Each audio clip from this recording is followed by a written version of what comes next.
Hordoftootaa fi dhaggeeffattoota keenya nagaaniif araarri waaqayyoo hunduma keessaniif haa baay'atu jecha kun fuula miidiyaa hawaasaa barattoota Adventistii guyyaa torbaffaa Amboo Yuunivarsiitii AUCPCM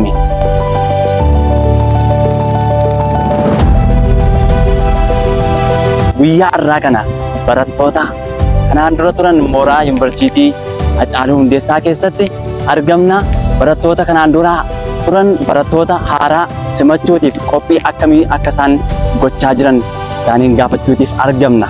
Maarree barattoota koo wajjin isin barsiisaa ishee hojii yeroo turru turtii gaarii nu wajjin ta'an afeerraa keenya. Hayyee nagaaniif araarri waaqayyoo siif haa ta'u obboleettii kiyya. Amiin nagaan haa ta'u.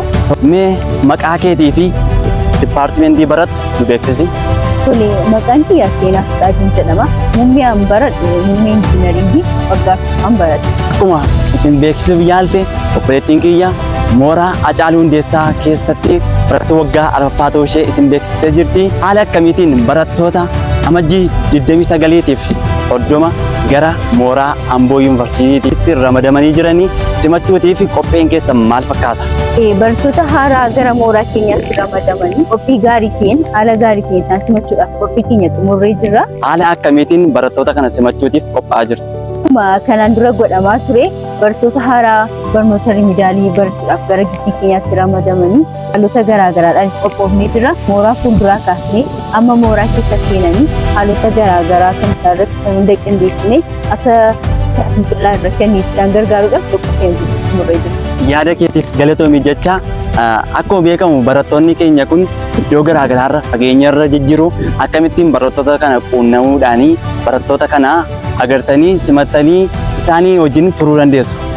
Tole akkuma kanaan dura gochaa turre barattoota keenya haaraa gara mooraa keenyaatti yeroo isaan ramadamanii toora miidiyaalee keenyaa kan hawaasummaa kanneen akka feesbuukii, yuutuubii akkasumas tiiktookii fayyadamuudhaan isaanii quunnamaa turre ammas karaa makanaan isaanii quunnamaa jirra. Yaada keef galatoomii jecha dhumarratti mee barattoota keenya haaraa gara mooraa Yuunivarsiitii Ambootii fi Hacaaluu Hundeessaa kaampaasiitti ramadamanii as dhufuuf jiraniitii fi amsa akkamii qabdu?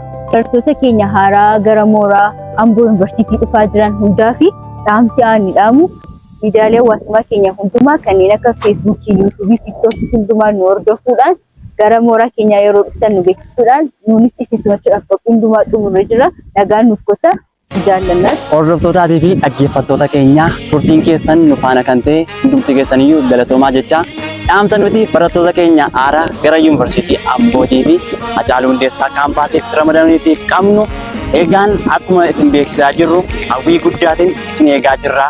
Maarree toora miidiyaa keenyaa hordofuudhaan gara keenya yeroo dhuftan haala adda ta'een simachuutiif qophii xumurree jirra.